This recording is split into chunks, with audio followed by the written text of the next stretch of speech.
First things first, head coach Pat Huzzi, unbelievable person. I mean, we've had a family problem that happened earlier in the season, and I gave him one shout. I've never met the dude in my life, and he answered. He called 3 people. He made something happen, and my family member just got, into something that he helped us do that we probably would have never gotten into. Unbelievable person. I think there should be a shout out when good people do good things. So shout out to Coach. Benny, when you look at the guys that are seniors, the guys that are injured, the guys that are in the transfer portal, the guys that are going into the draft, how do you manage all of this stuff now to get your team ready? Yeah, I mean, the guys that are out here, we're just going to fly around, practice hard, and coach them. And I think that's the dynamics. That's the nature of, this is such a new era of college football. It's changed in the last 36 to 24 months. It's changed. The last 24 to 12 months, it's changed. And the last 12 months, it's probably had its biggest jump in change. I really believe that, just in terms of how people operate and how it's going. So much change. You just got to be willing to adapt into these settings. How the guys responding to all that? I think they're flying around, having fun, practicing.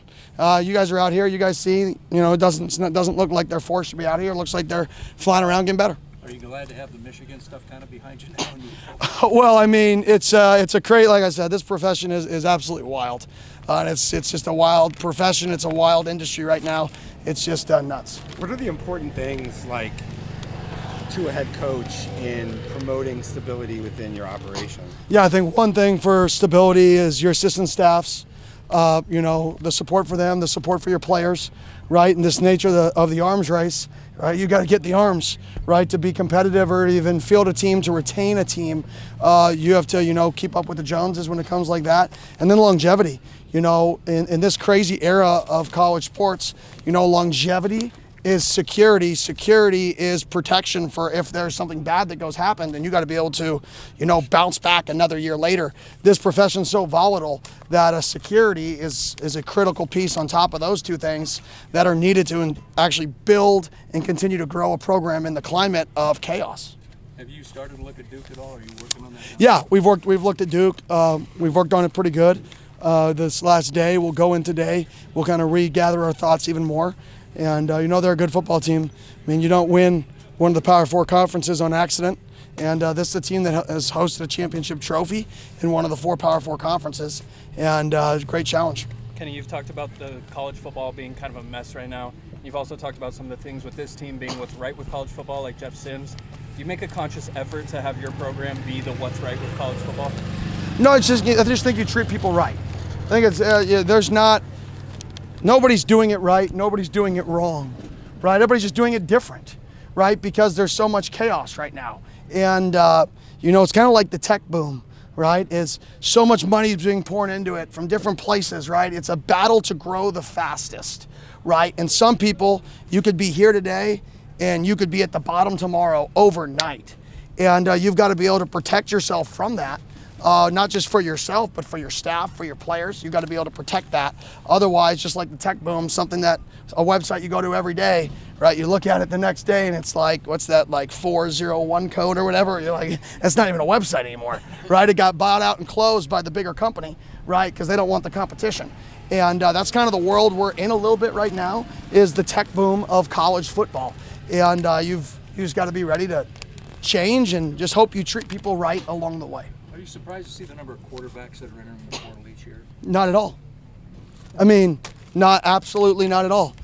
This is just a new normal, and it's uncomfortable for some people, but I keep saying it. This is a different industry, and it's a whole different model than it was 12 months ago, 24 months ago. It is constantly changing. And as the cost to enter increases, not just for a player, but to build a team, to build a program, to maintain a staff, you're going to constantly see change because that's the world that, we're in right now. And there's nothing wrong with that. It's just, it is what it is. And you've got to be able to adapt to continue to raise your level and operate, or you're going to die. And it's unfortunate because you could go in one day with a plan and the next day, that plan sucks. It's 3X to run that plan. You better be ready to have your plan to how to become 3X what you just were 4 days ago. because 4 people at other institutions chose to be all in. Well, now you got to be like, well, we got to change some things up if we want to be competitive. Or you got to find a way to kind of survive those moments if you're not competitive until the seas kind of settle. And that's the challenge right now, is you're in that balance of trying to succeed, while also if you fall behind, are you still going to be coaching, or are you not going to be coaching at that time, because this industry is wild and you go from shithouse to castle overnight. And that's the other aspect of this whole industry that just makes it very interesting. What do you think the cost is right now to be competitive? I don't want to get into numbers, but a crap ton. Will you be seeking a quarterback in the portal? 100%. What are the traits that you're kind of looking for on that? Guys that are smart, guys that are tough, guys that take care of the football, and guys that are about the team. Smart, tough, the ball of the team. Could you say adapting? How do you feel the young guys have just adapted and grown and getting extra snaps and getting ready for this bowl game? Yeah, they've gotten a ton of reps, and you can't replace reps. It's one thing you can't replace. Now, our practice has been shorter because of our amount of people we have out here, so they're still getting the same amount of reps they would get in a spring ball. It's just we don't have the layers of it, but they've been awesome to watch fly around. What's your gauge on competition-wise of younger freshmen or redshirt freshman quarterbacks competing with portal quarterbacks? Best player's gonna play. Yeah, best player's gonna play. I think we've proven that with the quarterback position in the past, is the best player's gonna play.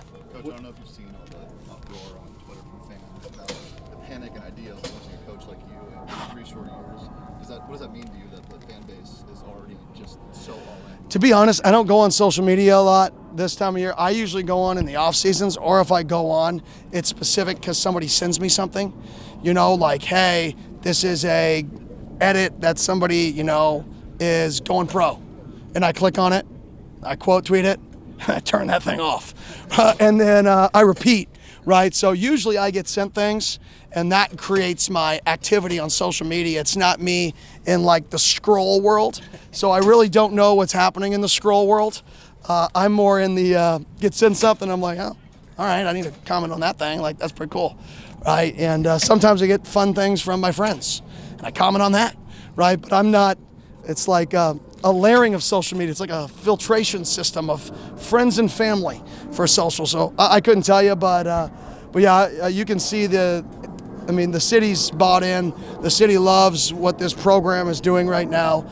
Sold out crowds, unbelievable environments, talked about all the time. I do listen to sports radio because I've been doing it since I was 8 in the city, maybe 7, right? And we used to drive by the Fish House. You guys remember on the 51, right on the west side? I remember that's when I was 10 minutes from home. I remember with my dad, I'd be like, oh, we're 10 minutes from home now. I saw the Fish House right after a game, a baseball or a Suns game.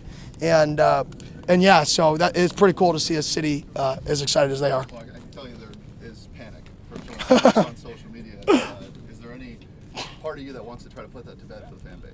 I think my job is to try to do whatever I can for the people that are with me, right? The people that are in the foxhole, the coaches that are in the foxhole with me, is I got to do whatever I can to fight for those people, for my family, for everything from that perspective. And kind of, and I love it here. I've said that since day one. That's absolutely never changing.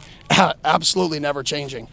So yeah, that piece is never changing. With all of this constant rapid change you're talking about, what does the people's longevity say about spanning years? Rare, absolutely rare, and it's pretty cool to see. He's out here practicing, and even on the days that we say the seniors don't have to practice, he's out here practicing. So it's pretty cool.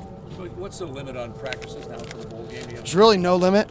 Because we're not in school. When school ends, there's really no limit. But we're going to go Tuesday, Thursday, Saturday, just with our numbers.